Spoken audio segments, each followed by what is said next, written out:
We live in a world where technology has made life faster, easier, and more connected than ever before. Yet, paradoxically, it has also made us sicker, more anxious, and more disconnected from our own bodies. The modern IT lifestyle, where people spend 10 to 12 hours in front of screens, has quietly created an epidemic that medicine is still struggling to understand. It's not a virus, not a genetic disorder, but something more invisible: chronic stress. Every day, millions of people wake up to alarms, rush through their mornings, stare into monitors, race deadlines, and carry the tension of unfinished tasks into sleepless nights.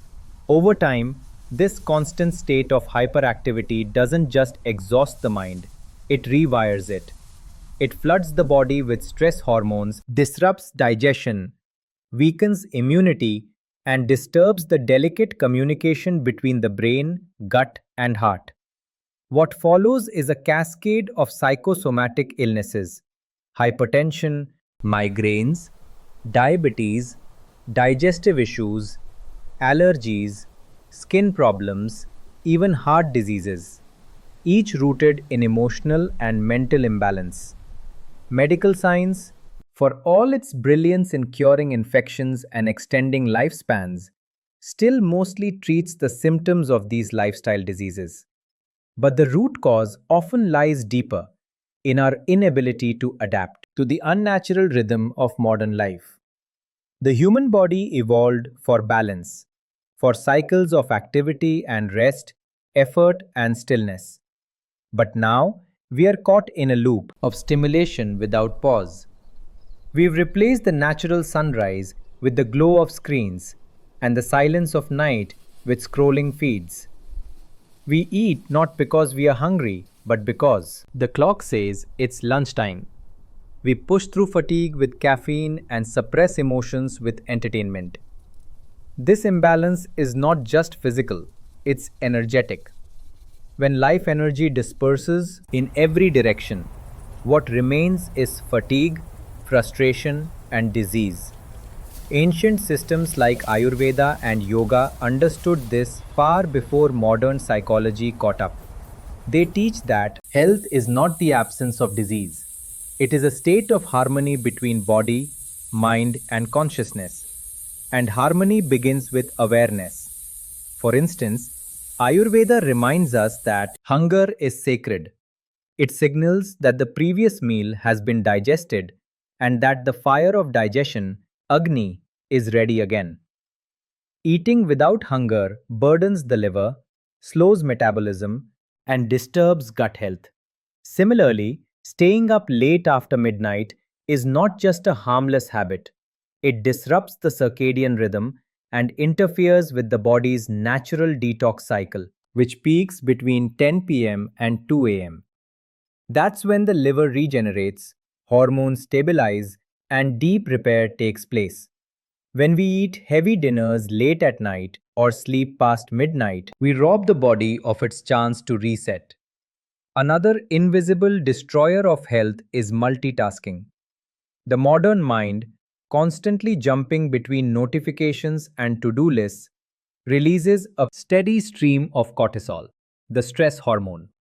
This constant stimulation fragments attention, increases inflammation, and lays the groundwork for autoimmune and metabolic disorders. Add to that the culture of overexercising, where people push beyond their limits in the name of fitness, and you have a perfect storm. The body perceives excessive strain as another form of stress, aggravating vata dosha, draining tissues, and reducing vitality. Balance, not intensity, is the key to longevity. So, how do we reverse this? The first step is not doing more, it's doing less. Healing begins not with action but with relaxation. Most people think rest means lying down or watching TV, but true relaxation is a state where the body is completely at ease, the mind quiet, emotions stable, and the nervous system shifted from fight or flight mode into rest and heal mode. One of the most powerful ways to reach that state is through Yoga Nidra.